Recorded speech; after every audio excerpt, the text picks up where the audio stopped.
Hi, I'm here. It's been a while. I need to put this down somewhere, otherwise it's gonna get weird on me. There we go. Now let me see. Oh. See, the thing about this new lens is that the tripod's not strong enough, so it always goes down like this. And now you're just looking at my crotch. This is weird. This is not how you start a video at all. Okay, now I see myself. Got the hoodie on. There we go. Is this too far? Maybe zoom in a little bit. There we go. I haven't picked up the camera in so long that I wasn't even sure if it was gonna work. But we are here, and I am ready to talk to you about my feelings. This is so hard. So ready for this.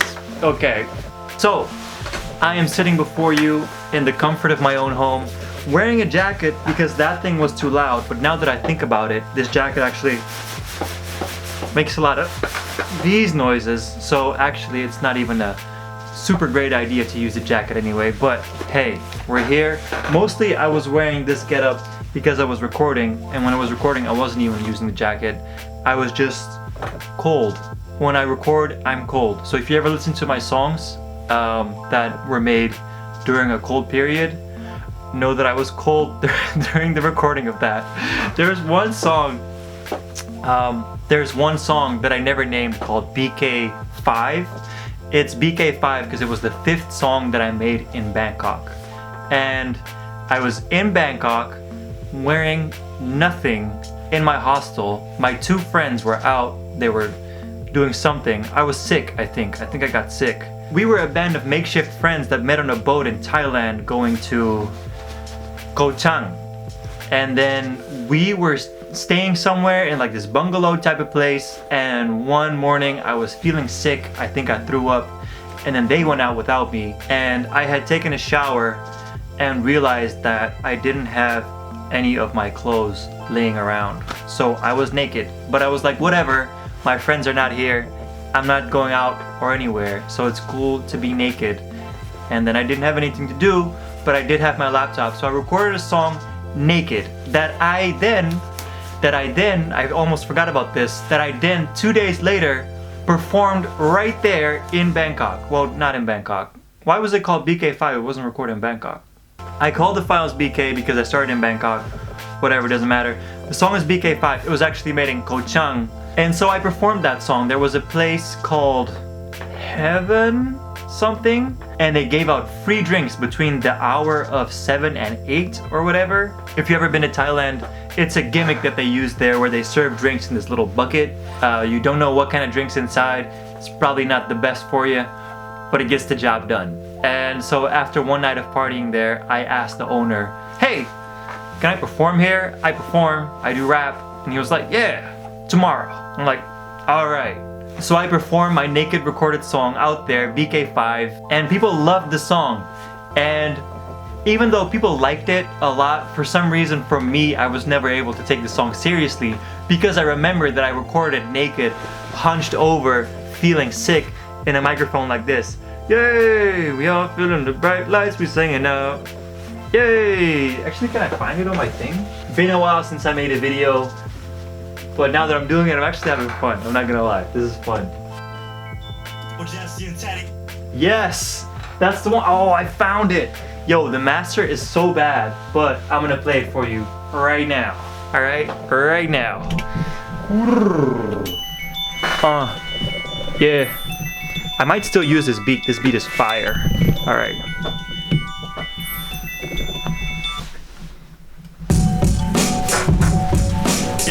Oh, this beat is, ooh. I made the beat. I also made the beat naked. The whole thing was made naked in one go. I still know the lyrics. I promise you I still know the lyrics. Yeah. Whatever. And I'm up for the $1 million dreams, $1,000 nightmares to cry to hear them scream. Suppose the news hit them hard now. Suppose the gossip and the rules finna start now. I think I maybe was afraid to do it all first, but now I'm doing it solo and it'll make him work. Hurt? Make him hurt? Travel globes with my new brethren. Empty buckets and get a water. And it's 11, 5 a.m. Thailand with the light dim. The sun is coming up outside, think I might swim. Last night was mad real, while last week was whatever. That's how it goes When you're on the road. My voice was so different back then. Meet up with the wolf pack and we finish the night. Gustavo, Jesse, and Teddy, that's the familiar, right? Oh, there's no chorus? Where's the chorus? It went something like this. The chorus was like this. Meet up with the wolf pack and we finish the night. Gustavo, Jesse, and Teddy, that's the familiar, right? Hey, we all singing in bright lights, we're singing now. Hey, we all under the moonlight, we're singing now. Hey, everybody do something we figure out. Whoa, hey, whoa. Alright, so even though I couldn't show you the demo I just worked on, I could show you the naked song. I might release it one day. I still have the beat tracked out, so if I wanted to, I could record it. Now, why am I telling you this whole naked recording story? Our experience of things, our perception of things is based on how we felt and what we experienced during the time when we first came in contact with it. Now, what does that mean in practice? It means that most of the things you like and dislike aren't based at all on how you actually see them superficially, but more based on what your experience was like while you experienced them. Am I still not doing a good job of clarifying this? Probably. Okay, so example. Let's say you grew up in the Netherlands in a nice little cushy neighborhood in a city called Leeuwarden, and your brother, who you look up to very much, is really into a rap group called Mobb Deep. Now, if you let any 4-year-old listen to Mobb Deep, it's not something that kids necessarily like, because it's not something that kids necessarily understand. But because my brother liked it so much, I was very predisposed to liking it. The chances that I was gonna like it, just because of the fact that my brother liked it, were very high. So, of course, because of my brother, I started really loving Mobb Deep music. It wasn't just Mobb Deep, it was all kinds of rap. My brother always played rap in the house. That was just his thing. He would tell us stories about Tupac. He would play music very loud until my dad would ask him to keep it quiet, and he would rebel by putting it even louder, probably. And that was my hero. My brother was my big hero when I grew up. He was popular, he was cool, he had swag. My brother was dope. Still dope, by the way. Still dope. However, because he liked this, I was predisposed to liking it. And it doesn't mean that it wasn't real liking. When someone says, oh, you only like this because so-and-so like this, it doesn't mean that you like it any less. It doesn't mean that when you do that thing or play that song or see that movie, that feeling when you get when you're inspired, it doesn't mean that that's any less genuine. And that's the whole thing. Context is everything. Under the right circumstances, I could have been a metalhead. Under the right circumstances, I could have really loved Hannah Montana. Under the right circumstances, you could have really liked what's something you don't like. Put whatever you didn't like here, and then imagine the circumstances that could have happened that would have made you like it. Context is what it's all about, and this is the entire premise that marketing is based on. A human thing. When you experience something a certain way, it just sounds better. If you grew up like I grew up, and the only time you heard reggae music was in a coffee shop where people are getting high, not saying that those are bad people, not saying I don't get high. If your only experience of reggae is in a coffee shop and it's always the same fucking Bob Marley songs every single time, like, get a new fucking song, man, play something else. Why does it have to be Bob Marley all the time? Why? Alright? And that's another thing. Bob Marley makes me really, really angry. I'm not saying his music was bad.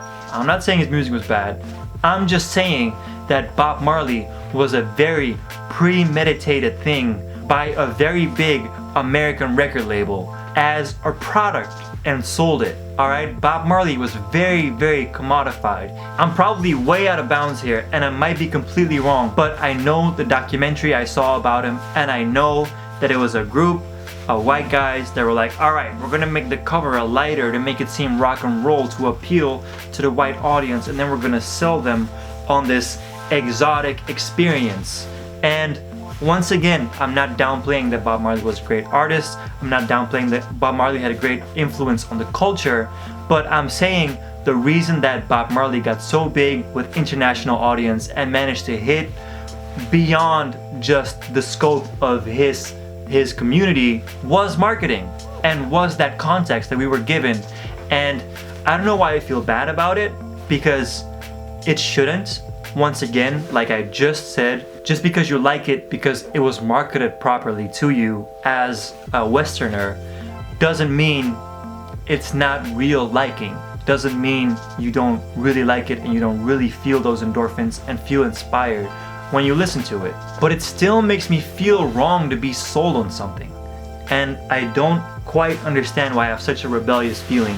When I see an ad, alright, today I was on YouTube, and sometimes I watch YouTube in incognito mode because sometimes I look up things that are embarrassing. All right, sometimes I want to watch PewDiePie without getting all these fucking PewDiePie things in my recommendation list, without getting all these other gamer channels that I don't want to see, meme channels, whatever. I want to Google how does a credit card work without someone typing how in my search bar and seeing that I looked for how does a credit card work and realize that I don't understand how credit cards work. I have no fucking idea how a credit card works. Does it feel like I haven't done one of these in a long time? Because everything's just coming out, man. Everything's just coming out. I haven't even wrote in my journal for like a while. So the fact that I'm doing this now is very... I needed this. This is a weird motion to keep making for so long. So the context of something matters so much. If I would have been exposed to reggae on a trip to Jamaica that my mom took me on when I was young, I would have probably felt a whole lot different about it, and I would have probably been way more receptive to it than if I just associated it with the 5 Bob Marley songs that they play in the coffee shop while we're getting weed. And the same applies to everything. And it's scary because it makes you feel like you get influenced. Oh, I totally got off that YouTube story, didn't I? Alright, so I was on YouTube today in incognito mode, so my account wasn't logged in, and I'm getting all these ads for this fucking thing called Grammarly. It improves your fucking spelling or whatever, or it helps you say sentences better. I don't give a fuck about Grammarly, alright? And probably I would give a fuck because I like writing, and I like making music, and I like writing poetry, and I like writing in my journal, even though I haven't done it for like a while. I like writing, and I definitely do want to get better at writing. However, the fact that it's some cushy fucking stupid ass ad with some people sitting in a fake ass office saying, I write with Grammarly. When I make my cover letter for anything, I put Grammarly and it helps me get rid of mistakes. And I'm like, fuck you. Get out of my face. I'm trying to watch PewDiePie do fucking Minecraft. Alright? I'm here to watch PewDiePie do Minecraft. I'm not here for your fucking Grammarly. So because that ad hit me at a time I just didn't want to see it, I'm instantly so negative about the product. I'm sure Grammarly is great. This video is not sponsored by Grammarly, by the way. Do not get Grammarly, alright? I forbid it, alright? Do not get Grammarly. I forbid it. Don't get Grammarly. It's stupid. It's stupid, alright? If in an upcoming video you see me talking about how good Grammarly is, that means they paid me, alright? I will never recommend Grammarly. I will go to the grave hating it. And this is all because they gave me that stupid ad, alright? Fucking, makes me so angry. I hate that shit. Why the fuck would you, who came up with that? That's a stupid ad. Who responds to that? And they've been running it for years. Apparently it works. Who likes ads like that? Who wants to see that kind of ad on a gaming video? That's what you target that on? It just doesn't make any sense. It's so dumb. Alright? It's just such a stupid ad that apparently works really well because other people saw it in a different context, in a different light. Pikachu, what do you gotta say about this? It's fucking stupid, alright? Damn. This is weird. This is weird. Alright, now I never want to say the G word again. So anyway, the silver lining in all this is that it's a scary idea that you can so easily be manipulated into liking something you're not necessarily inclined to like. What's scarier about it is that it's very real. It's not like you just kind of got convinced you like this, but you deep down you don't really like it. No, it's real. When you are made to like something, you fucking like it.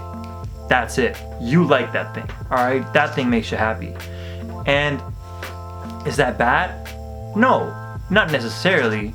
It means that we're vulnerable, and it means that we should probably watch out what we look at and watch out what we let ourselves get influenced by, even though that's a very hard thing to do, as I just described. But on the good side, it also means that you can return on things and start developing an appreciation for things you might not have liked before. I never liked heavy metal music. I think it is absolutely, I'm not gonna go there, but it's not for me. I don't like it, and that's okay. However, lately, because my friends are into it, I've just given it kind of a second look. Friends of mine are doing kind of punk metal rap, and when I first heard it, I was like, this is trash. And then when I heard it again, I was like, this is trash. And then when I saw him do it live, I was like, goes hard. This combined with me being into an artist called Flying Lotus, who did an album that had a lot of jazz fused with metal inspired stuff, just made me reappreciate the sound of a distorted guitar and those power chord kind of things that are over songs sometimes. And I can honestly say that after years of disliking it, it's not bad now. This is exciting to me for a number of reasons. The first being that, especially now on quarantine, it feels like you run out of new stuff, new content to check, new things to see and be inspired by, new things to do. Things that never appealed to you are also still available for you. It's not that you don't like something and you never will like it. It just means that you haven't maybe seen it in the right context. And the second thing that I like about this is that you can influence yourself. If you just simply do things that make you very happy, if you go into new experiences will also come to you. If you go to a new place and you feel these new things, you know how it is when you do something new, or when you're like let's say you're in a different country, you're experiencing things, the air feels different, the people around you seem different, there's a whole new vibe you never thought you had. You can take that moment to put something new in. Back to Thailand. Thailand was when I heard Kanye's album, The Life of Pablo, for the first time. Now I love Kanye and I'm predisposed to his music, but the fact that I listened to it there made that music so much more special because I was in this new place. All these things were happening to me. So now when I listen to it, I still get that feeling of being in the back of that truck with the open roof, holding on to the thing that was taxiing me to my new destination, and feeling the air and the sunlight on me, and knowing that I had 4 new friends with me that I didn't even know 3 days ago, and we were all going to the same place. That was an experience. And if it wasn't Kanye, I could have listened to any music in that moment and felt amazing. And that's the message of my entire super long-winded, all over the place story. I haven't done a video in a while. And so if you're still here, big shout outs to you. That transition did not go as smooth as I wanted to, but if you're still here, big shout outs to you. Of course, there's more videos coming. This was a long one just for the quarantine. And lastly, I want to say that I really hope everyone is staying safe out there. really, stay inside is the best way we can go about this. And I love you guys, really do. And yeah, peace.